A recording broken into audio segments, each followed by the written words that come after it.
Alô você, o nosso vídeo já vai começar. Então, antes de começar, por favor, inscreva-se no nosso canal, curta e também ative o sininho para receber as novidades, tá bom? Bom dia, irmãos. Convido a todos para abrir as Escrituras Sagradas lá no Evangelho de Lucas, capítulo 15. Evangelho de Lucas, capítulo 15. Esse capítulo ele é considerado como o capítulo-chave da mensagem do Evangelho de Lucas. O tema do Evangelho de Lucas é que a salvação de Deus é para todos. Ou seja, Jesus Cristo veio para salvar não todos os pecadores, mas todos os tipos de pecadores. Não há acepção de pessoas na questão da salvação de Deus. E nós temos estudado esse capítulo, o último capítulo que nós estudamos aqui foi o capítulo 10, onde nós falamos aqui sobre o Evangelho pleno, o Evangelho da salvação, o Evangelho da misericórdia e o Evangelho da vida devocional. Hoje eu quero, aproveitando o Espírito de Natal, trabalhar esse capítulo 15. J.C. Ryle, no seu comentário, ele diz que poucos capítulos da Bíblia têm produzido tantos benefícios na vida de pessoas quanto esse capítulo 15 do Evangelho de Lucas. Então eu quero estudar esse capítulo com vocês. Ele está dividido em 3 parábolas. Existe uma introdução, versos de 1 a 2. Depois, versos de 3 a 7, a primeira parábola, a parábola da ovelha perdida. Depois, versos de 8 a 10, a parábola da dracma perdida. E depois, dos versos 11 a 32, a parábola do filho pródigo. Qual seria o tema que a gente poderia dar para esse capítulo? Particularmente, eu entendo que o tema central deste capítulo, a gente poderia colocá-lo como as alegrias da salvação. Ou a alegria da salvação.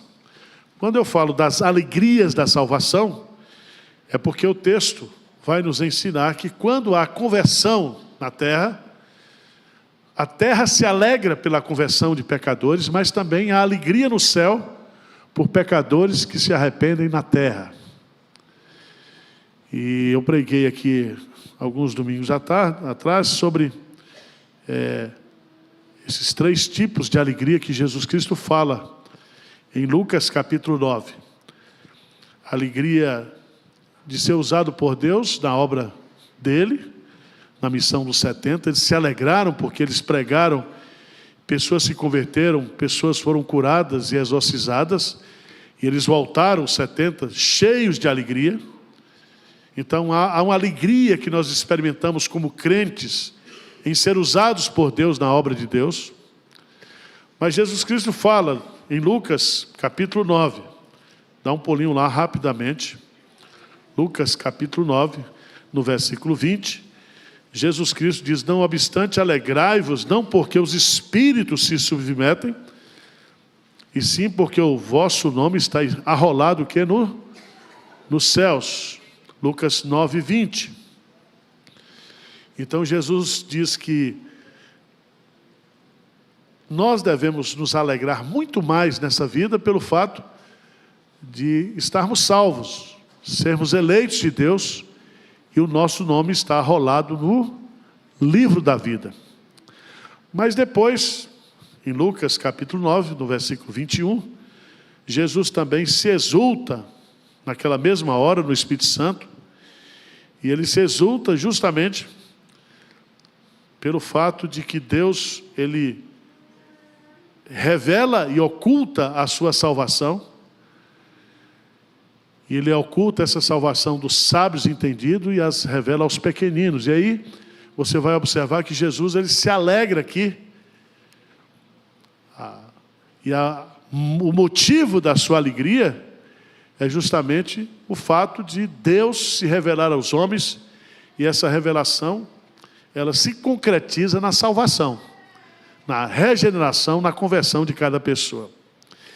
E para mim, o capítulo 15 de Lucas, né, é muito interessante, porque o tema central desse capítulo é justamente sobre a alegria de Jesus, a alegria de Deus em salvar pessoas, né? Eu tenho feito uma aplicação prática aqui na igreja de Pinheiros, porque tem muito crente que vem para a igreja e está zangado porque a igreja está crescendo, né? Às vezes fica zangado porque a igreja está cheia, não pode assistir o culto, quando isso deveria ser motivo de grande o quê? Alegria. Se você que é daqui, chega um crente novo, uma pessoa que está fora da igreja, um crente que vem distante, você, membro da igreja, pode assistir culto no telão e pode deixar ele assistir o culto aqui, isso deve ser um ato de generosidade e alegria da sua parte. Eu só não ponho os visitantes aqui no púlpito porque eu estou proibido pelos presídios. E o conselho também me proibiu por questão de segurança.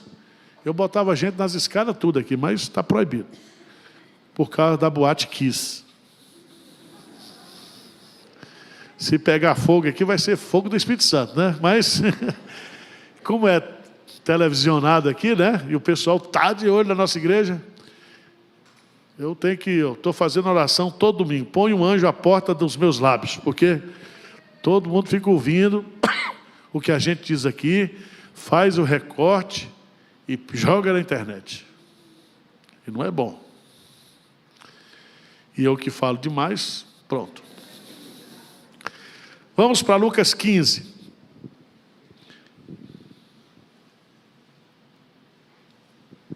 Em primeiro lugar, vamos identificar aqui o auditório para quem Jesus ensinou essas três parábolas. Diz o texto aí, capítulo 15, versos 1 e 2. Aproximavam-se de Jesus, não alguns, mas todos os publicanos e pecadores para o ouvir. E murmuravam os fariseus e os escribas, dizendo: este recebe pecadores e come com eles. Então aqui nós temos Jesus, nós temos aqui os publicanos e os pecadores, e nós temos aqui os fariseus e os escribas. Então esse é o auditório. Para você entender, por exemplo, a parábola do filho pródigo, você vai descobrir que os publicanos e os pecadores poderiam ser considerados os filhos pródigos, que estão perdidos, e os fariseus e os escribas são aqueles que estão dentro da casa, dentro da religião, mas estão também o quê? Perdidos. Então, de acordo com o auditório, isso é muito importante para você entender o ensino de Jesus. O capítulo começa justamente com essa aproximação de Jesus, de todos os publicanos e pecadores para o ouvir. Então aqui nós temos um princípio que Jesus atraía pecadores e buscava comunhão com ele. Por quê? Porque ele veio ao mundo para buscar e salvar pecadores. A sua missão, a missão de Jesus, ele deixa claro, é que ele não veio chamar justos, mas ele veio chamar pecadores ao arrependimento. Então, a sua missão é salvar pecadores e produzir, através dessa salvação, a alegria de Deus no coração desses pecadores e a alegria de Deus também pelo fato de ele salvar pecadores.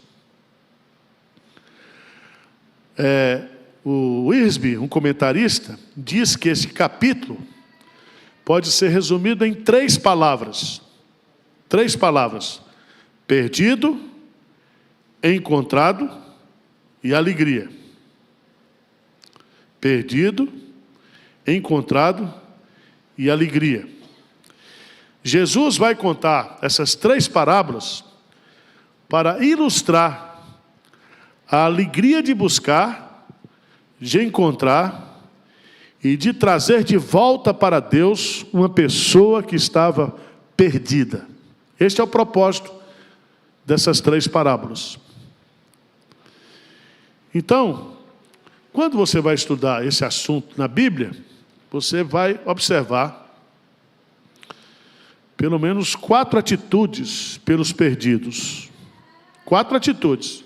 Alguns odeiam os perdidos. Outros são indiferentes aos perdidos. Outros esperam que os perdidos venham. Outros buscam os perdidos. Sai atrás dos perdidos. E essa, para mim, é a chave para a gente encontrar, para a gente entender aqui no texto, é que Deus, através de Jesus Cristo, esse é o sentido do Natal, o significado do Natal, é que Jesus Cristo nasceu e Ele veio para buscar e salvar os perdidos. Esse é o propósito da sua encarnação, do seu ministério, da sua morte e da sua ressurreição. Então vamos lá, primeira parábola, a parábola da ovelha. Então lhes propôs Jesus esta parábola, versículo 3. Qual dentre vós é o homem que, possuindo 100 ovelhas, e perdendo uma delas, não deixa no deserto as 99, e vai em busca da que se perdeu até encontrá-la? Achando-a, põe-na sobre os ombros, cheio de júbilo, e indo para casa, reúne os amigos e vizinhos, dizendo-lhes: alegrai-vos comigo, porque já achei a minha ovelha perdida. Digo-vos que assim haverá maior júbilo no céu por um pecador que se arrepende, do que por 99 justos que não necessitam de arrependimento. Então aqui, 3 lições importantes, ou 3 detalhes importantes nesta parábola. Primeiro, a ovelha. A ovelha aqui é o pecador perdido. Pecador perdido. A ovelha é uma metáfora usada na Bíblia para descrever o homem, as multidões, né? Diz que Jesus, vendo as multidões, compadeceu-se delas como ovelhas que não têm pastor. Então, esse termo ovelha é aplicado para as multidões, para as pessoas em geral.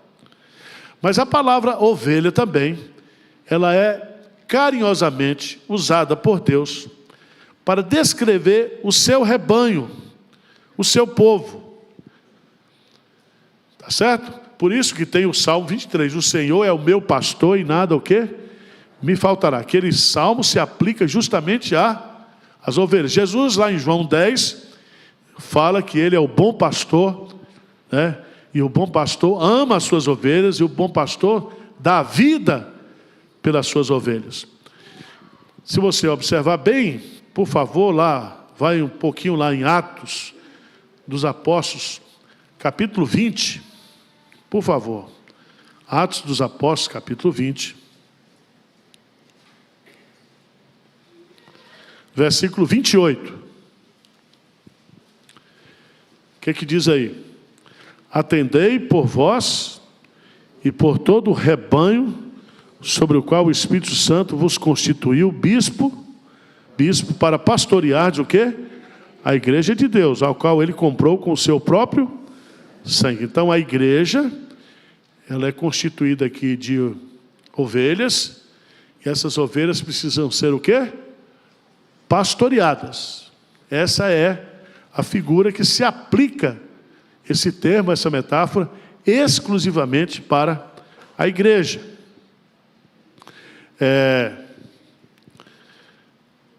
Se você for lá para João capítulo 10, por favor. João capítulo 10. Versos 14 a 16, você vai descobrir que Jesus Cristo vai usar essa palavra ovelhas justamente para os seus eleitos, para os seus escolhidos. João 10, de 14 a 16, ele diz assim: Eu sou o bom pastor. Conheço as minhas ovelhas, e elas o quê? Me conhecem a mim. Assim como o Pai me conhece a mim, e eu conheço o Pai, e dou a minha vida pelas ovelhas. Ainda tem outras ovelhas, não deixe aprisco. A mim me convém conduzi-las. Elas ouvirão a minha voz, então haverá um rebanho e um pastor. Lá em João, capítulo 10 ainda, versículo 26, Jesus agora falando para os escribas e para os fariseus. Por favor, versículo 26, o que é que diz? Mas vós não credes, porque não sois o quê? Das minhas ovelhas. As minhas ovelhas o quê? Ouvem a minha voz, eu as conheço, e elas me seguem. Eu lhes dou a vida eterna, jamais perecerão, e ninguém a arrebatará da minha mão. Aquilo que meu Pai me deu é maior do que tudo, e da mão do Pai ninguém pode o quê? Arrebatar. Então, ele fala que as suas ovelhas são os seus escolhidos, e porque são escolhidos, essas ovelhas creem, essas ovelhas ouvem a sua voz, essas ovelhas recebem a vida eterna, essas ovelhas jamais perecerão, essas ovelhas jamais poderão ser arrebatadas da mão do Pai, jamais perderão a sua salvação. Agora vamos para João 15, para a gente entender que a característica principal de uma ovelha é a sua insensatez. A ovelha, ela não enxerga de longe, ela não tem noção do perigo, e ela depende totalmente do pastor para sobreviver. Uma ovelha não vive sem a figura do pastor. Outra coisa, uma ovelha, ela não sobrevive também sozinha. A ovelha, ela sobrevive no rebanho. Então esse negócio de você dizer que é ovelha de Cristo, mas uma ovelha solitária, cuidado, porque toda ovelha, no seu DNA, ela é gregária, ela vive em rebanho. E o rebanho vive na total dependência do pastor. E ela precisa do pastor para ser conduzida, ela precisa do pastor para ser alimentada, ela precisa do pastor para ser protegida dos lobos. Tá certo? Então, nenhuma ovelha, nenhum rebanho sobrevive sem a figura do pastor. Mas, dos problemas que um pastor enfrenta com as suas ovelhas, é que as ovelhas, elas se dispersam e elas se extraviam com muita facilidade, ficando expostas ao lobo.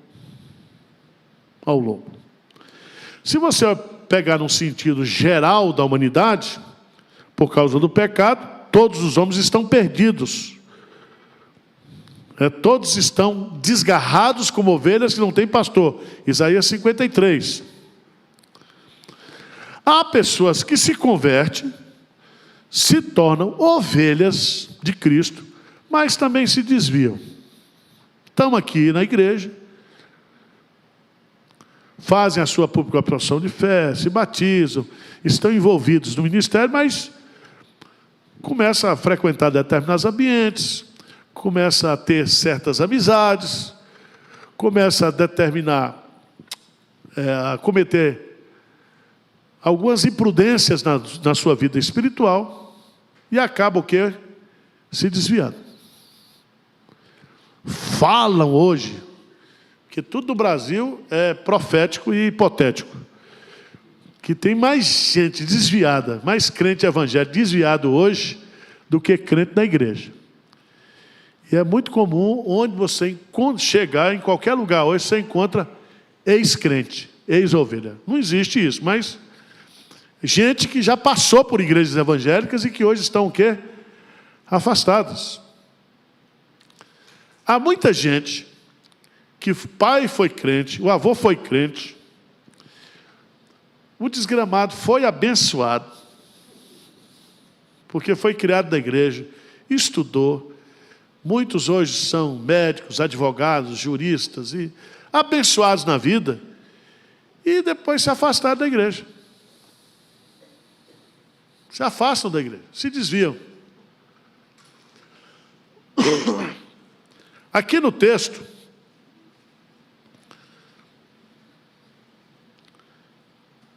há uma revelação. Qual dentre vós é o homem que, possuindo 100 ovelhas e perdendo o quê? Uma delas. Então, quando fala perdendo uma delas, significa que é fato que ovelhas o quê? Se perdem, se desviam. Se desviam. Mas, em segundo lugar, a ênfase aqui da parábola é que, por iniciativa do pastor, ele vai atrás de toda ovelha o quê? Perdida. Se ele não está atrás de você, e você diz, eu sou uma ovelha perdida, se Jesus não está atrás de você, é porque você não é ovelha, você é bode. Você é lobo com pele o quê? De ovelha. Mas toda ovelha, verdadeiramente ovelha, que se perde, que se extravia, porque uma ovelha, ela é propriedade do pastor, faz parte do patrimônio do pastor, faz parte do rebanho do pastor.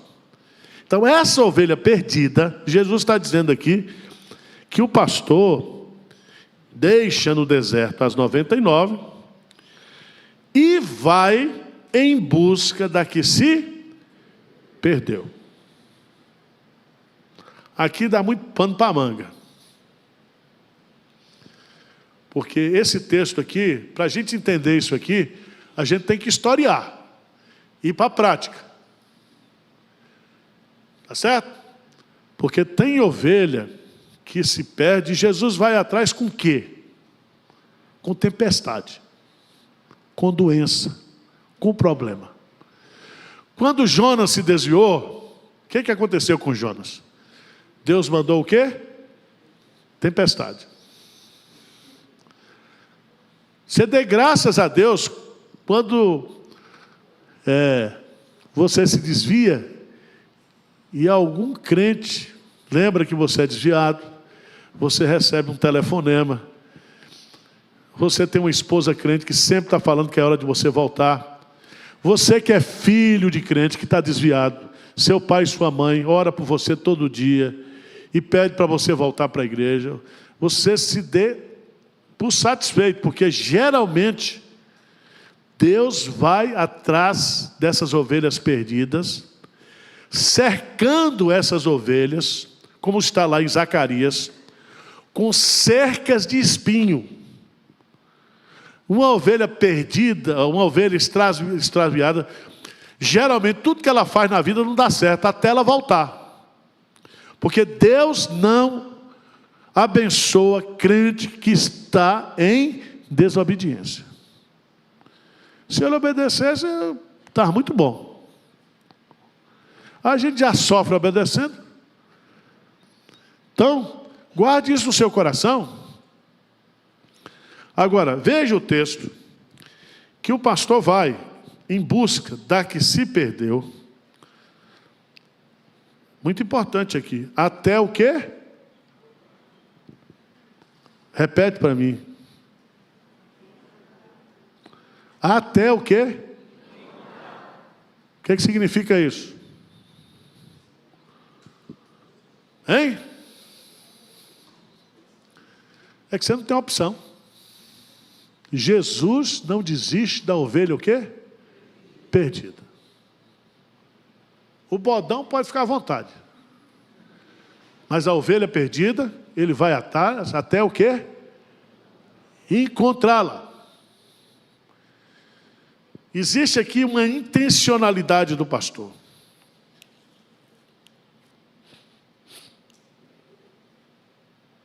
Eu acho isso muito bonito.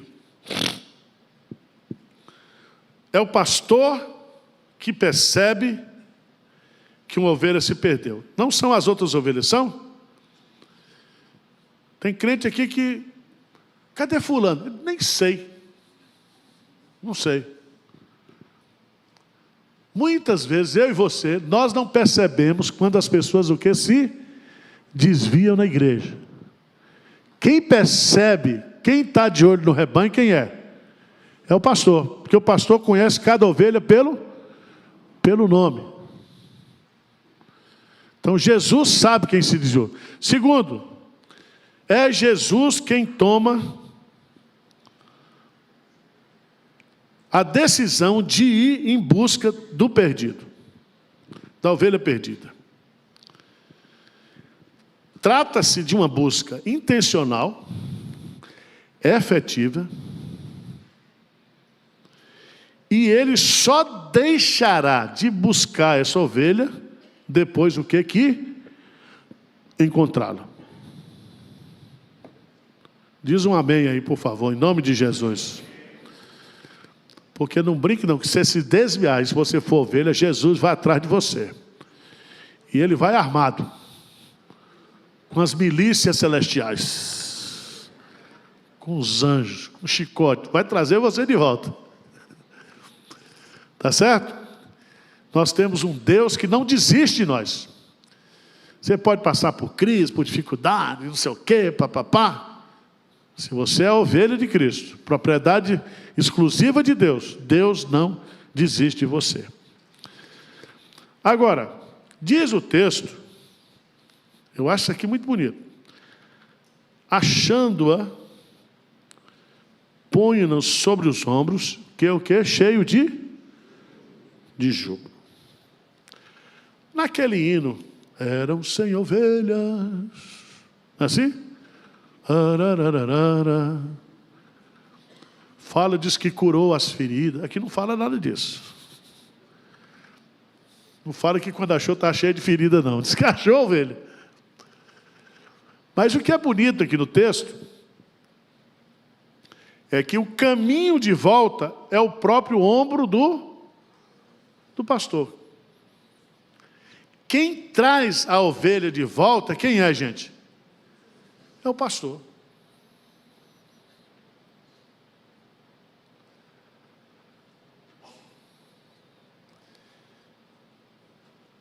Aqui eu tenho algumas lições importantes para a gente entender aqui.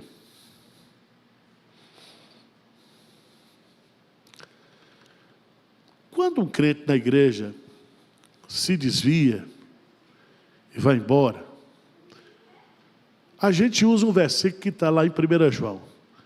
Saiu do nosso meio porque não era o que dos nossos. Tem alguns que dizem, graças a Deus, essa tranqueira foi embora, estava aqui, não era ovelha mesmo. Tem gente que pensa assim, viu?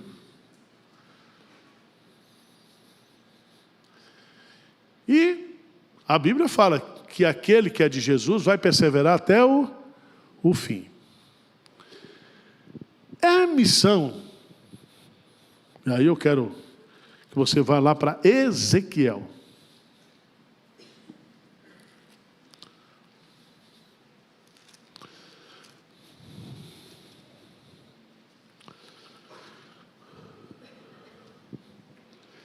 Ezequiel capítulo 34. Porque a turma gosta de botar a culpa no pastor, Arival. Sabe disso? A nossa cultura é assim, olha, fulano se desviou e o pastor Arival não foi atrás de mim.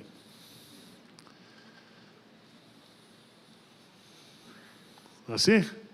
A gente não usa esse artifício? A gente sempre entende, aquele pastor é pastor, sim. Ele vai atrás dos perdidos, ele vai e tal, ele se preocupa. E lá em Ezequiel capítulo 34, tem profecia contra pastor, olha que coisa. Veio a palavra do Senhor dizendo, filho do homem, profetiza contra os pastores de Israel. Quem são os pastores de Israel aqui? São todos os governantes, Não é somente porque não tinha a figura do pastor.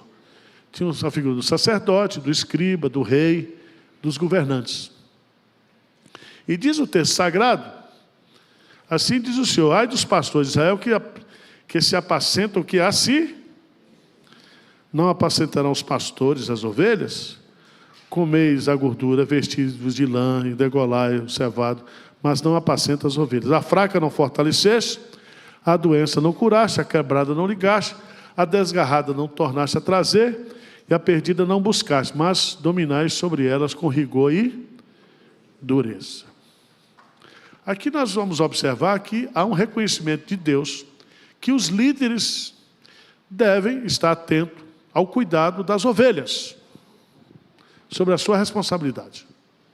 Não somente o pastor, também os presbíteros, aqueles que lideram a igreja, aqueles que devem a função de pastorear a igreja.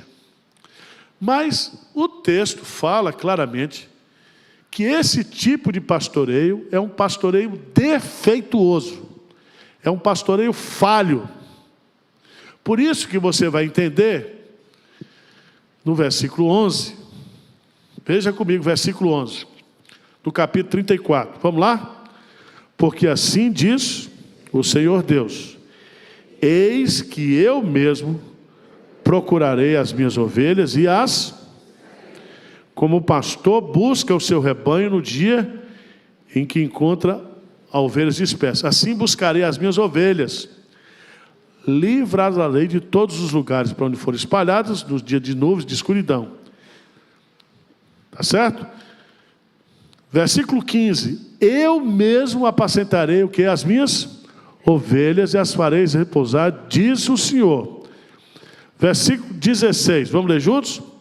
A perdida buscarei, a desgarrada tornarei a trazer, a quebrada ligarei e a enferma fortalecerei, mas a gorda e a forte destruirei, apacentá-las-eis com...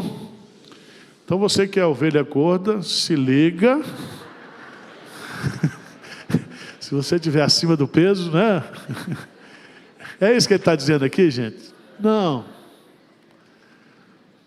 O que ele está falando aqui é justamente que ele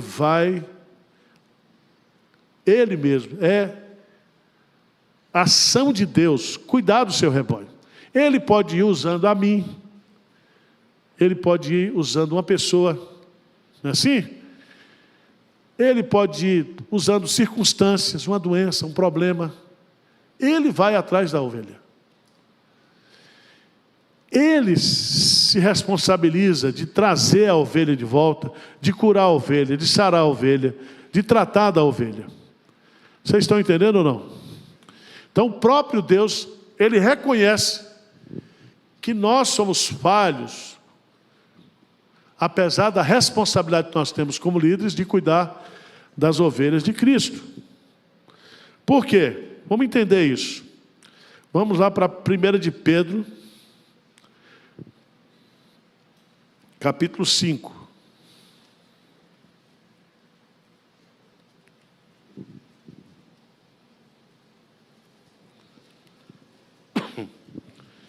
Primeira de Pedro, capítulo 5, o que é que diz aí? Rogo, pois, aos presbíteros que há entre vós, eu presbítero, veja que Pedro era presbiteriano, eu presbítero, ele não era da Assembleia de Deus, não era batista, nem era pentecostal, eu presbítero, está vendo aí? Tá bom, não quer acreditar na Bíblia, não acredita. Rogo, pois, aos presbíteros que há entre vós, eu presbítero como eles, e testemunha dos sofrimentos de Cristo, e ainda co-participantes da glória que há de ser revelada. Versículo 2, o que é que diz? Pastoreai o rebanho de Deus que há entre vós. Então veja bem, pastoreai o rebanho de quem? Então o rebanho não é de Arival, o rebanho não é do conselho, o rebanho de quem? Presta atenção que há outro detalhe muito importante. Pastoreai o rebanho de Deus que há entre vós. Não abaixo de vós, não acima de vós, mas o quê? entre vós. Significa que esses presbíteros, eles também são o quê? Ovelhas que precisam ser o quê? Porque tem presbítero que se desvia ou não tem? Tem pastor que se desvia? Tem. Então, nós somos ovelhas. Em outras palavras, se você pegar isso aqui, é responsabilidade da liderança? Mas nos mandamentos mútuos, a Bíblia diz que nós devemos orar uns pelos outros, nós devemos cuidar uns dos outros, nós devemos suportar uns aos outros, nós devemos encorajar uns aos outros, devemos amar uns aos outros. Nós temos lá muitos mandamentos mútuos. Nós temos que cuidar o quê? Uns dos outros. Aí ele coloca, faz a comparação de 3 motivações erradas e 3 certas. Agora veja no versículo 4, o que ele diz? O que diz? Logo que o Supremo Pastor se manifestar, recebereis o quê? Então nós temos um Supremo Pastor que nós vamos prestar conta. Eu queria que você fosse para o versículo, vamos ler aqui, versículo 2 e 3 juntos, vamos lá? Pastoreai o rebanho de Deus que é entre vós, não por constrangimento, mas como Deus quer, nem por sorte da ganância, mas nem como dominadores do que foram confiados, antes o quê? Tornando-os modelo do rebanho. Então, tem que ser um trabalho espontâneo, como Deus quer. Não pode ser por sorte da ganância. O que é sorte da ganância? Querer tirar proveito financeiro, projeto de lucro sobre o rebanho, mas de boa vontade. Nem como dominadores. Você acha que tem pastor que quer dominar o rebanho? Ou nem? Apóstolo, pastor, dominar.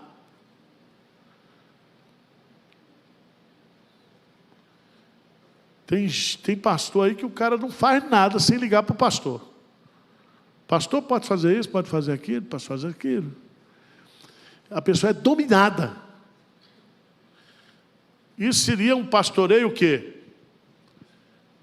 De subjugamento, de controle mesmo. Veja, dos que foram o quê? Confiados. Significa que o pastorado é uma mordomia. Pedro, tu me amas, apacenta as minhas o quê? As ovelhas são de quem? De Cristo. Nenhum pastor é dono de ovelha. Vocês estão entendendo? A marca que vocês têm, o selo que vocês têm, não é ADC, é JC, Jesus Cristo. Vocês estão entendendo como é que é? Vocês são ovelhas, vocês foram selados com o Espírito. Vocês não são propriedade de pastor nenhum.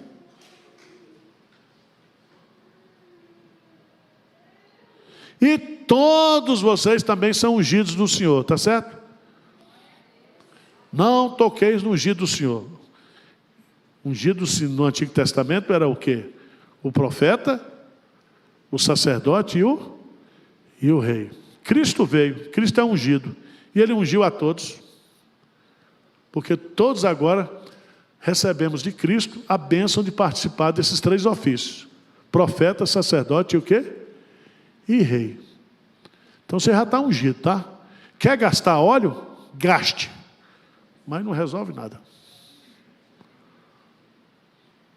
Vocês estão entendendo ou não? Então Jesus vai. Vamos voltar agora para a parábola. Ficamos na primeira parábola. Jesus volta.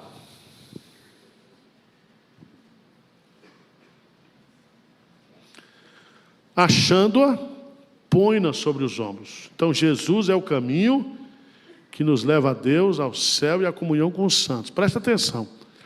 Se uma pessoa se desvia e ela volta para a igreja, ela vai voltar por causa de quem? Por causa de Jesus. Às vezes a gente sai da igreja por causa dos homens. Sai ou não sai? Sai por causa de pastor, sai por causa disso, de briga. Mas quando você volta para a igreja, você volta por causa de Jesus. E você não deve sair por causa de pessoas. Eu faço 3 orações. Quando o crente é ruim, presta atenção. Você ora para Deus mover o crente. Você ora para Deus o quê? Remover. Terceiro lugar, você ora para Deus o quê? Promover. Move, remove ou promove. Eu oro assim acerca dos meus presbíteros. Presbítero, quando me dá trabalho, certo? Vocês dois são presbíteros. Fica assim. A oração do pastor, para mover o presbítero, para remover ou para... Isso é brincadeira, tá, gente? Por favor, não corte essa parte, nem ponha nas redes sociais, que tá de brincadeira, né? Estou brincando aqui com você, mas é Jesus que traz de volta. E é bom por causa disso, porque você é crente por causa de Jesus, você está na igreja por causa de quem? Por causa de Jesus. Você serve a Deus por causa de Jesus, você adora porque você dá dízimo por causa de Jesus, tudo que você faz aqui é por causa de Jesus. Porque você é ovelha de quem? De Jesus. Jesus é o seu pastor. Agora, irmãos, o versículo 6, vamos ler juntos aí? 15 e 6. Vamos ler aí, o que diz? Indo para casa, reúne os amigos e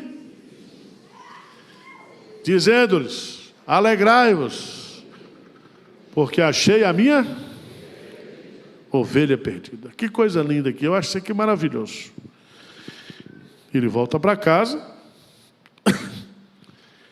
reúne os amigos e os vizinhos. Então aqui, 3 detalhes aqui nesse versículo. Primeiro, um sentimento, uma alegria intensa. E essa alegria é tão intensa que ele quer compartilhar com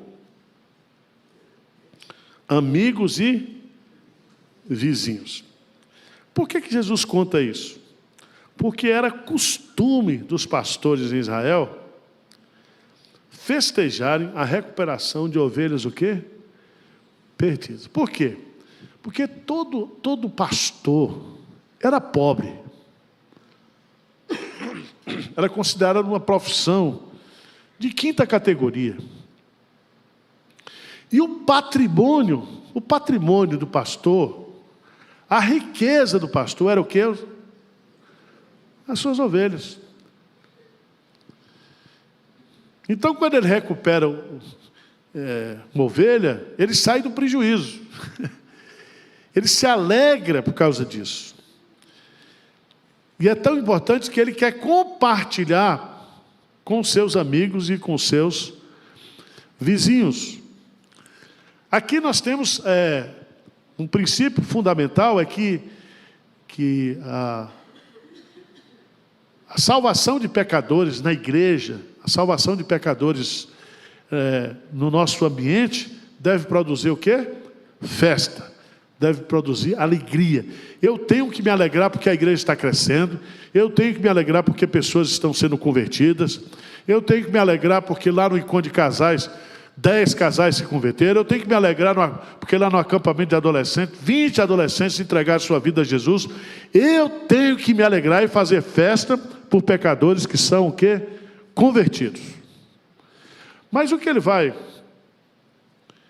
ensinar no versículo 7... Lê comigo o versículo 7.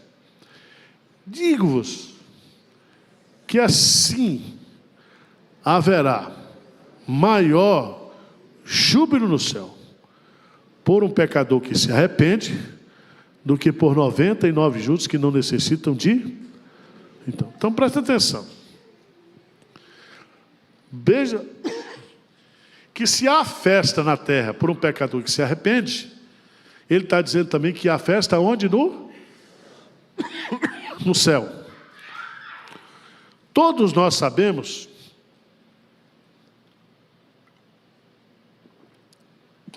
que o céu é um lugar de alegria. O Salmo 16 diz que na presença do Senhor, a plenitude o quê? De alegria. Então lá no céu você não vai encontrar anjo enfesado. Cheguei no céu e encontrei um anjo deprimido. Não, não vai ter.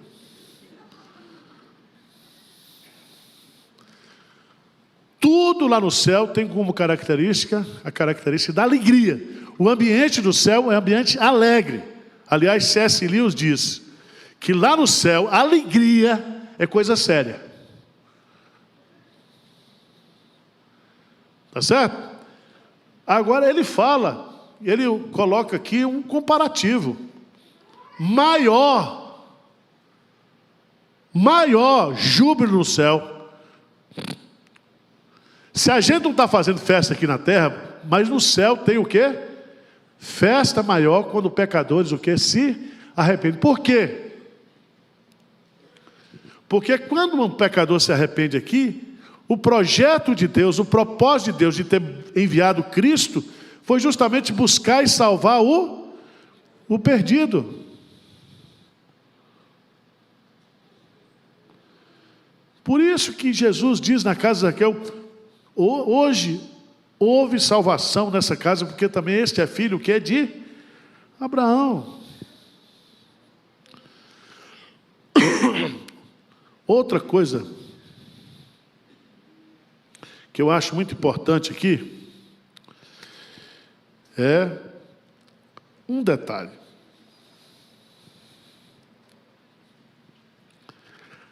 A causa da satisfação. Achei.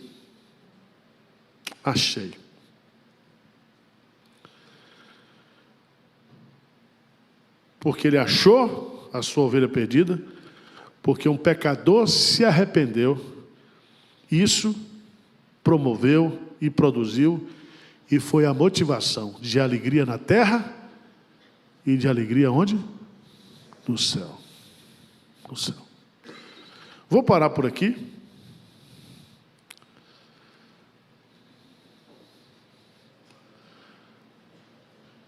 Gálatas, capítulo 1, versos 23 e 24. Quero encerrar. Gálatas 1, 23 e 24. A aula está boa ou está chata? É porque eu estou surdo, tá? Tá boa, irmãos? Então tá bom. Vocês estão dizendo? Gálatas 1, não exagere, irmão.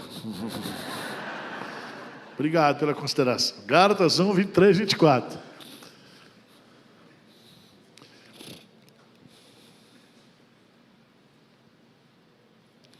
Vamos ler juntos, bem forte? Gálatas 1, 23 e 24, o que é que diz? Ouviam somente dizer, aquele que antes nos perseguia, agora prega a fé que outrora procurava o quê? E glorificavam a Deus o quê? Meu respeito. Isso foi a conversão de quem? Saulo. De perseguidor ele passa a ser perseguido. Antes, ele queria acabar com a fé. Agora ele é um pregador que vai promover a fé. E as pessoas glorificavam a Deus, porque Deus havia convertido aquele perseguidor. Amém?